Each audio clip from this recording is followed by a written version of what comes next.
All right, thanks everybody for being on. I don't know, it's choppy for me. I don't know if it's choppy for you all. If so, I'll take the blame for Saturday, but not on the choppy video feed. Uh, Disappointing loss to Oklahoma State on Saturday. Too many mistakes to beat a quality opponent on the road. I think I was pretty clear about that after the game. There's a very small margin for error in this league and where we're at right now in this league, and we just made too many mistakes. I'll quickly recap and turn the page on this one. Special teams, I'll go over the negatives first and then hit the positives. Missed opportunity on a kickoff on the fumble. Hit us in the chest. We weren't able to recover it. Lost 3 points there when we dropped the snap on the field goal. And then, I thought we had 3 opportunities to flip the field with our punt unit, and we didn't hit great punts. The positives on special teams, I thought our kickoff coverage and our punt coverage units were really good. And then we made all of our attempted kicks, which Evan had a really good week, so that wasn't surprising. I was proud of him. Defensively, hit the negatives. We got the ball out twice and couldn't recover either one of them. Gave up 200-plus yards rushing. It's going to be tough to win when you do that. And we were only 50% on third down. The last drive took up 7 minutes and 30 seconds. They converted 4 third downs. That was a tough pill to swallow. Positives are we limited their explosive plays. They were the most explosive offense in the country last year and returned most of those pieces. We did do a good job of getting the ball out. We didn't recover it, but we got the ball out. I thought Tony Fields' interception was big.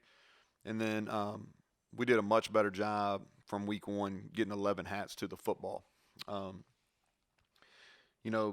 misfits and misassignments led to some of those big runs, as I stated after the game. I thought these guys played well. Alonzo Adai, Tony Fields, Darius, and Tyke Smith. I thought those guys played at a high level in that football game. Offensively, hit the negatives first. 16 negative plays. We had some critical penalties. Stalled didn't really get down to red zone where we stalled one time, but really kind of in that fringe area. Moved the ball real well up and down the field, but got stalled in the fringe area. We missed explosive plays. We got to be better. We got to be able to connect on those downfield plays. I think we were 1 or 2 or 1 or 0 of 8. I can't remember. Positives, we ran the ball effectively. Letty went over 100 yards again. I thought he really, really played well. At 3 of our 4 wideout spots, we won our fair share of one-on-ones.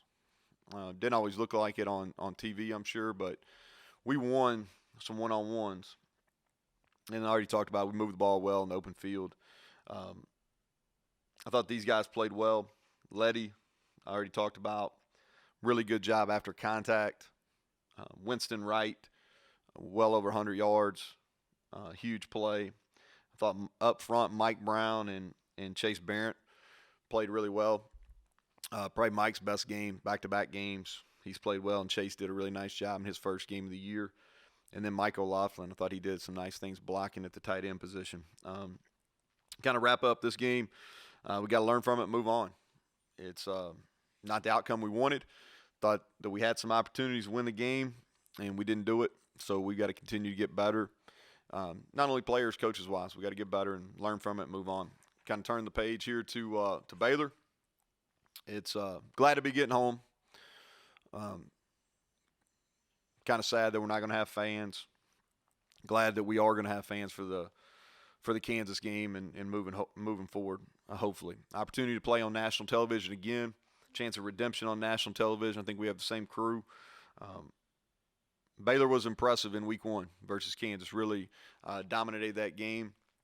A lot of respect for Coach Aranda. I think one of the top defensive minds in all of college football over a long period of time.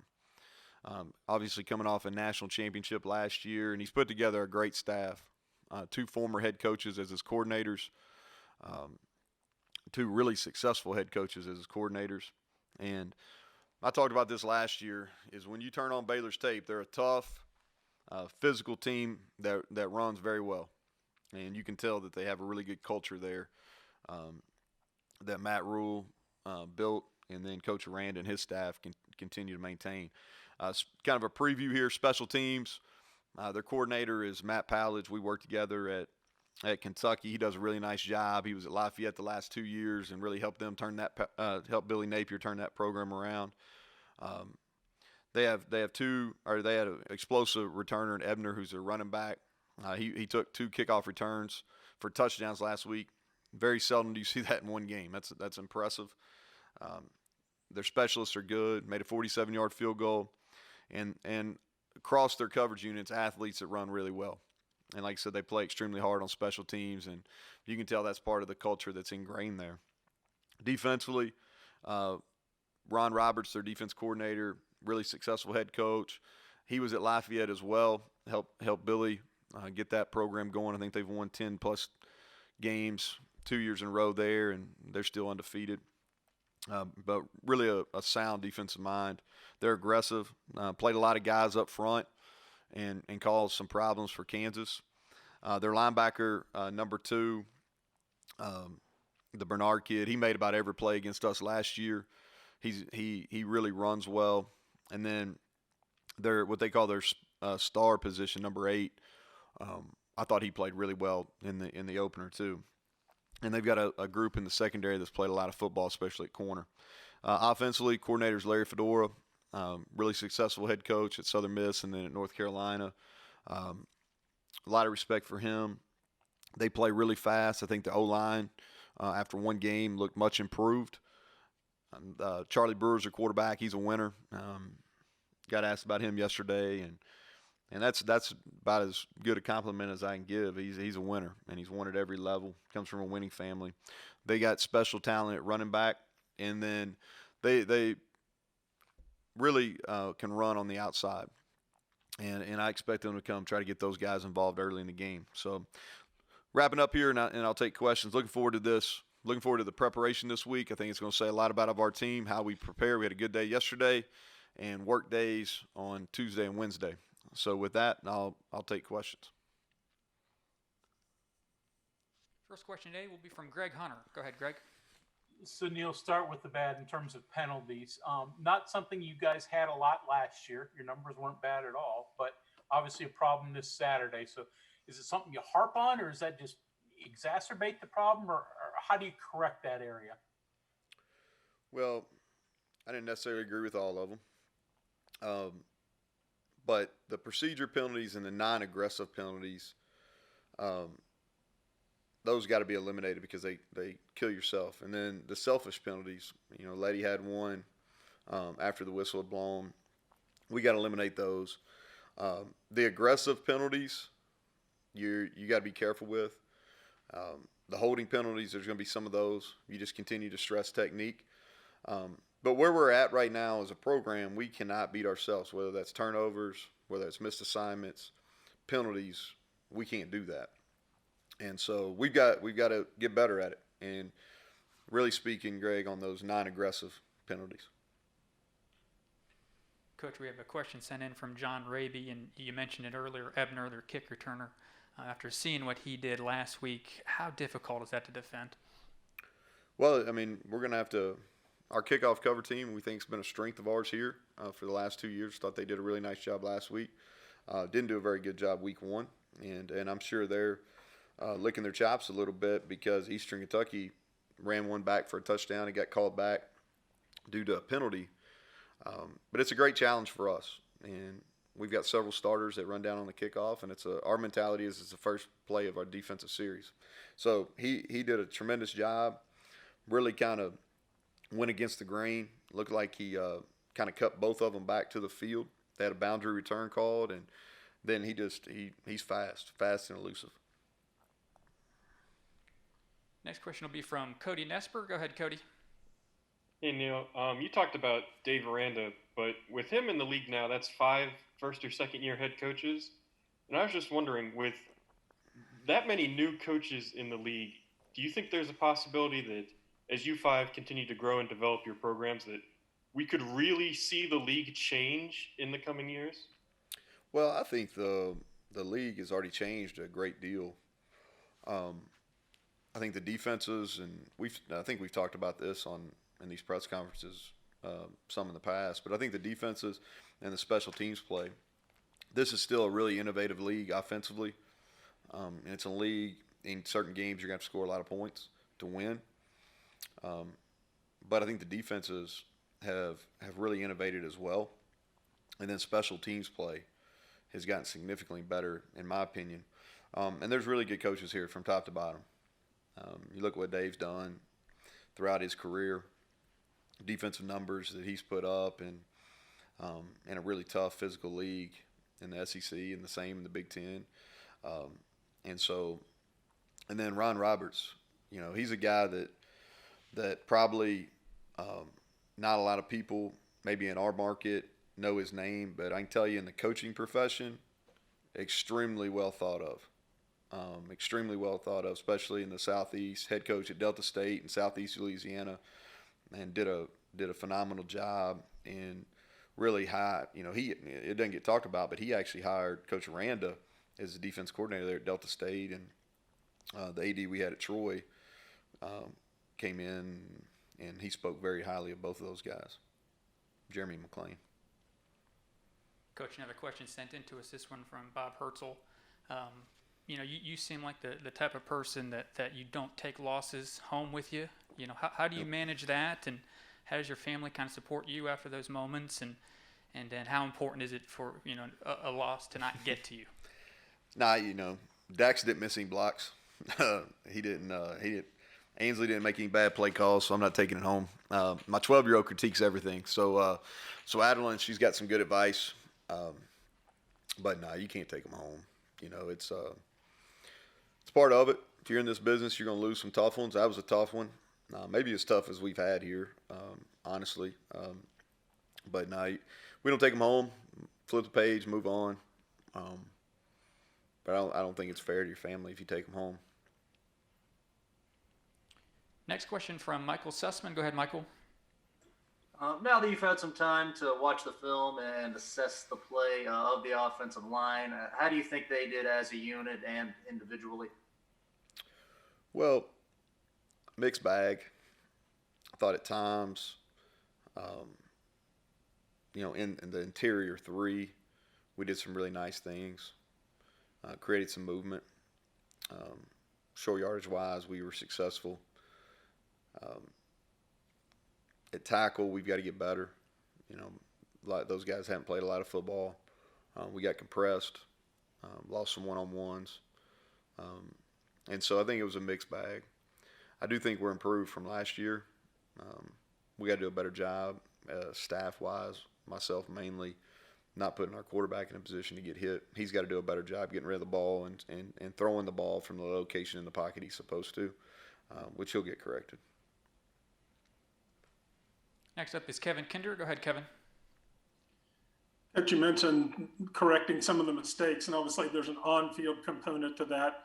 Could you tell us, especially for some of the mental aspects, how you correct those off the field, like your discussions with assistants, then them in the meeting room with their position players? How does that work through the week?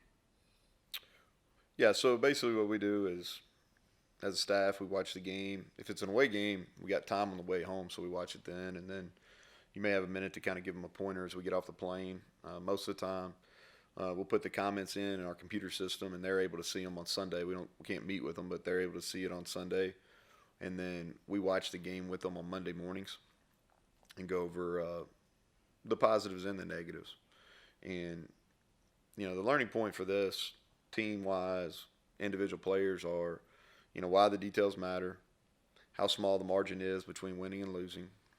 Because that game was winnable, and there were winning plays that we could have made that could have changed the outcome, and we didn't make them. And so you got to learn from those things. And then sometimes on defense, trying to do too much, where you got to control your gap. If you get out of your gap and you don't do your 1/11th, then that's how runs scored out. And so that's kind of what happened. And then offensively, a lot of it is just technique issues. not using the correct footwork up front, trying to speed through our releases at wideout when we got pressed. And some of it, they're just better than us at certain positions too. I mean, and that's part of it. We got to figure out a way as a staff to overcome some of those things. So I think there's plenty of blame to go around. You learn from it. You own your mistakes. You hold each other accountable, and then you go back to work and get it fixed and have a better plan and play better the next game. Next question is from Chris Anderson. Go ahead, Chris. How did you guys come out of the game as far as health-wise? I saw a couple guys have to go to the sideline, get worked out, and may not have come back in during the game.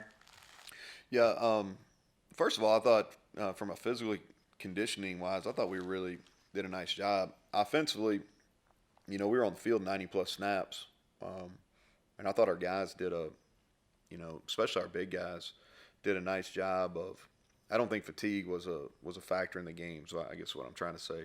From an injury standpoint, Van Darius would be the one that's questionable. He had the sack there and got hurt on the sack. He'd be questionable going into the game on Saturday. Everybody else, I think we came out relatively healthy. Next question is from Ryan Pritt. Go ahead, Ryan. Hey, Neal, you talked a little bit even yesterday about Jarrett's performance and his toughness, obviously, that he had to display on Saturday. I was wondering what your evaluation of his decision-making was, especially in RPO situations, and I was going to ask how much of those decisions, those RPO plays, are on his plate right now? I don't know what the percentage it was exactly. We had a good number, I would say, in that, probably 15-ish range on Saturday were RPOs. He missed a couple throws. Those are footwork. He got his feet tangled up. And really what it came down to, he's trying to rush. Trying to throw the ball before the running back had cleared, and he got his feet tangled up. We missed two that would have been big plays. He had a couple where he didn't have his eyes in the right spot. But you're never going to be perfect on those. Honestly, there's a lot that goes into it. Some of it's post-snap. And so those are really bang-bang plays that you're not going to be perfect on. But we run a good bit of them. We'll continue to run a good bit of them. Decision-making overall he can be better. I don't think it was poor, but he can definitely be better. Next question is from Chuck Landon. Go ahead, Chuck.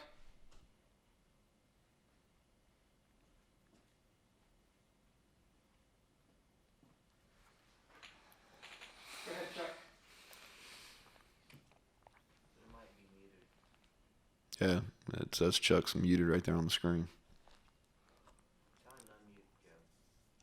Chuck, you can unmute. There you go. All right, just move on. We'll go to John and Tonic. Go ahead, John. I was doing some quick research here while you were talking, and looks like the vast majority of their experience is up front on the offensive line. Ran for 200 yards against Kansas. Is there a concern there that they're going to try to possess the ball and try to reduce the game a little bit with what they've got? Well, I think they want to run the football. That's Coach Fedora's always ran the football, played with tempo, and they'll throw it too. But with the talent they have at running back, people try to get their best players the ball, and those running backs are special. So we do anticipate them coming in and establishing the run. The O-line is better, for sure. I thought they played. That's the thing that stuck out to me watching the game, just watching Baylor over the summer and then watching them their first football game here is their O-line's much improved. Brewer, a running quarterback, too. That's a concern, too. Mm-hmm. Yeah, he makes plays with his feet. He does. He extends plays. They'll run him a little bit. Where he really hurts you is on call pass plays when he scrambles and breaks the pocket. We'll go to Mike Kazaza. Go ahead, Mike. Neal, how are you? Good, Mike. How are you? I have two for you. Your defense, I think, probably wanted to do more to affect their offensive line and the quarterback, but I'm not sure if that was where you wanted it to. But I'm also not sure it could have gotten there because of how they called it and how quick the quarterback took care of things. I don't know how you interpret that. And then the second one, you said nobody yesterday wants your opinion on the rules thing about the stats for quarterbacks rushing and passing. I'd like to hear your opinion on that. All right, so I'll talk first of all about the schematically what we were trying to do against Oklahoma State. We play a little bit of a light box to try to take away the explosive plays, especially Tylan Wallace. Really run. We knew they were trying to get him the ball. We had a good feel for where he would be at, so we tried to play some coverage to take him. We knew he'd get some catches, but we were trying to take the shot plays out. So we played a little bit, probably a gap down sometimes in the box against them. But where we got in trouble is our fitters were late a couple times, and then on at least 4 occasions we got out of our gap and gave up. One of them was the touchdown, the long touchdown, and then 3 other plus 10 runs because of that. But that was we played a lot of 3-man front against them. We slanted some. We're still trying to, we've only had Tony Fields, and he's really talented. We've only had him for a short amount of time. We're trying to figure out exactly what's the best way that he likes to see the game, and so we're a little bit of work in progress there. As far as the rules, I got as far as stats go, I got 2 things that I think that, and I don't even know who you complain to on this, but so the first one is what you're talking about, and it's lost yards, rushing, okay? And what they do is they deduct your sacks from your rushing yards, which to me, it's a pass play. So it should be sack yardage. It should be a separate stat. They should come off your total offensive yards, but not necessarily your rushing yards, because it's misleading. It's no different if it's a pass play and the quarterback takes it off and runs on a pass play, and it's behind, and he gets tackled behind the line of scrimmage. You know what they call that? A sack.